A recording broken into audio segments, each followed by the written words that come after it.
যেভাবে নিষিদ্ধ সংগঠনের নেতাদের জয় বাংলা স্লোগানকে কেন্দ্র করে রক্তাক্ত কনসার্ট।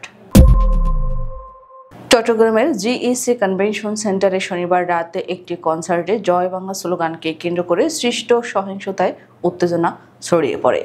এই ঘটনায় গোলাগুলি, ভাঙচুর ও একাধিক ব্যক্তি আহত হওয়ার খবর পাওয়া গেছে। পুলিশ পরিস্থিতি নিয়ন্ত্রণে আনতে ফাঁকা গুলি ছোড়ে এবং এই ঘটনায় জড়িত সন্দেহে 10 জনকে গ্রেপ্তার করেছে। গ্রেপ্তারকৃতদের আদালতের মাধ্যমে কারাগারে পাঠানো হয়েছে। প্রত্যক্ষদর্শীদের মতে, নগরীর জিইসি কনভেনশন সেন্টারে একটি মোটরসাইকেল উৎপাদনকারী প্রতিষ্ঠানের সৌজন্যে ফান অ্যান্ড রক ফেস্ট শীর্ষক কনসার্টটি আয়োজন করা হয়েছিল। অনুষ্ঠান চলাকালে মঞ্চের সামনে থাকা দর্শকদের একাংশ জয় বাংলা ও শেখ হাসিনা স্লোগান দিতে শুরু করলে উত্তেজনার সৃষ্টি হয়। এ সময় উপস্থিত ছাত্রদলের নেতাকর্মীরা এর প্রতিবাদ জানালে উভয় পক্ষের মধ্যে বাকবিতণ্ডা শুরু হয়, যা দ্রুতই সংঘর্ষের রূপ নেয়। সামাজিক যোগাযোগ মাধ্যমে ছড়িয়ে পড়া ভিডিও ফুটেজে দেখা যায় একদল যুবক কনভেনশন সেন্টারের মূল ফটক ভাঙচুরের চেষ্টা করছে। পরিস্থিতি নিয়ন্ত্রণে আনতে আইনশৃঙ্খলা রক্ষাকারী বাহিনীর সদস্যরা গুলি ছোড়ে।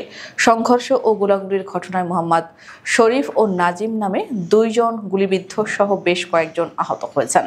আহতদের চট্টগ্রাম মেডিকেল কলেজ হাসপাতালে ভর্তি করা হয়েছে। চট্টগ্রাম নগর ছাত্রদলের আহ্বায়ক সাইফুল আলম হাসপাতালে আহত কর্মীদের দেখতে যান এবং জানান যে কনসার্টের ভিতরে আওয়ামী লীগপন্থী স্লোগানের কারণে এই গণ্ডগোলের সূত্রপাত হয়েছে। এ ঘটনায় খুলশী থানা পুলিশে বাদী হয়ে দ্রুত বিচার আইনে একটি মামলা দায়ের করেছে, যেখানে 17 জনের নাম উল্লেখ সহ অজ্ঞাত আরও অনেককে আসামি করা হয়েছে। শনিবার রাতেই নগরীর বিভিন্ন স্থানে অভিযান চালিয়ে পুলিশ 10 জনকে গ্রেপ্তার করে। গ্রেপ্তারকৃতদের মধ্যে কার্যত নিষিদ্ধ আওয়ামী লীগ ও নিষিদ্ধ সংগঠন ছাত্রলীগের নেতাকর্মী এবং আয়োজক কমিটির সদস্যরাও রয়েছেন বলে জানা গেছে।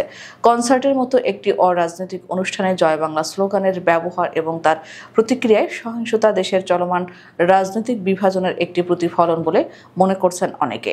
খুলশী থানার ভারপ্রাপ্ত কর্মকর্তা শাহিনুর জামান জানিয়েছেন, আয়োজকরা একটি মোটরসাইকেল প্রদর্শনী ও সার্ভিস ক্যাম্পেইনের অনুমতি নিলেও কনসার্টের জন্য আনুষ্ঠানিক কোনো অনুমতি নেয়নি। এ বিষয়ে আয়োজক প্রতিষ্ঠানের কর্মকর্তাদের জিজ্ঞাসাবাদ করা হচ্ছে। পলাতক আসামিদের গ্রেপ্তারে অভিযান অব্যাহত রয়েছে বলে পুলিশ